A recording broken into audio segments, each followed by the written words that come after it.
America Iran युद्धामुळे भारतातील अनेक ठिकाणी ॲटो LPG गॅस पंपाचा मोठ्या प्रमाणात तुटवडा जो आहे तो निर्माण झालेला होता।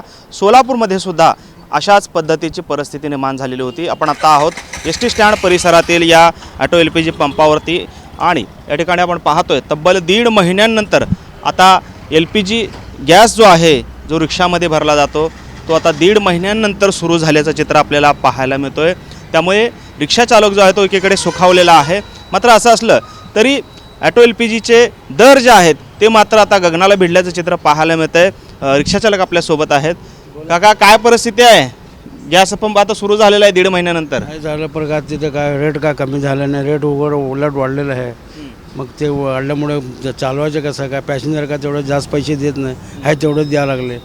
मग कसं चालवायचं, रिक्षा धंदा करायचं किंवा का नाही करायचं असं का हा याचा भाव वाढलेला गगनाला भिडलेला भाव व्हायला मग कसं काय माणूस खाणार कसं, परपंच चालवणार कसं? ते आधी किती होता ना आता किती झालंय? आधी होता 85 होता, आता 125 झाला साहेब। बजेट कसं ॲडजस्ट होतं? कुठं बडजेस ॲडजस्ट होत ना साहेब, बडजेस ॲडजस्ट होण्यासारखं आहेच नाही। आता एवढा दर वाढलेला म्हटलं तर काय होणार माणसाला? हां गॅस पंप चालक आहेत, काय परिस्थिती आहे? आज पंप जो आहे तो आपला सुरू झालेला आहे आणि काय नक्की परिस्थिती आहे? आता सध्याला तर 2 दिवस झाले चाललेले आहे। तर 2 दिवसात काय एवढं कस्टमर मनासारखी नाहीत, कारण रेट पिन जरा जास्त हाय आहे। त्यामुळे आता सांगता येत नाही, बघू पुढच्या मालापर्यंत काय सांगता येत। हां रिक्षा चालकांना आता दिलासा मिळाला असं म्हणता येईल? नाही अजून तरी समक्ष नाही आहे तसं काय नाही, ते पण आता अनुभव सांगता येत नाही। आता स्टॉक जो आहे तो पुरेसा आहे का की काय? आता बऱ्यापैकी आहे, जसा माल येईल तसा ते स्टॉक भरून जाईल, नंतर त्याची गॅरंटी नाही अजून सध्याला आहे ना पुढचा स्टॉकची काय गॅरंटी।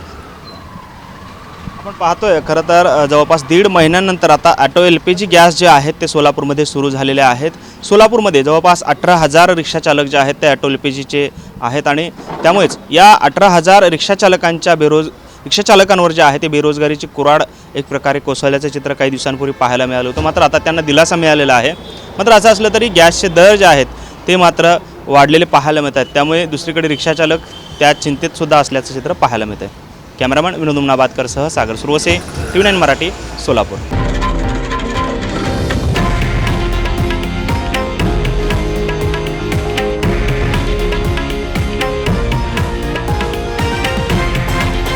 हे आहे देशातील नंबर 1 न्यूज नेटवर्क आणि आपण पाहत आहात TV9 मराठी, एकमेव।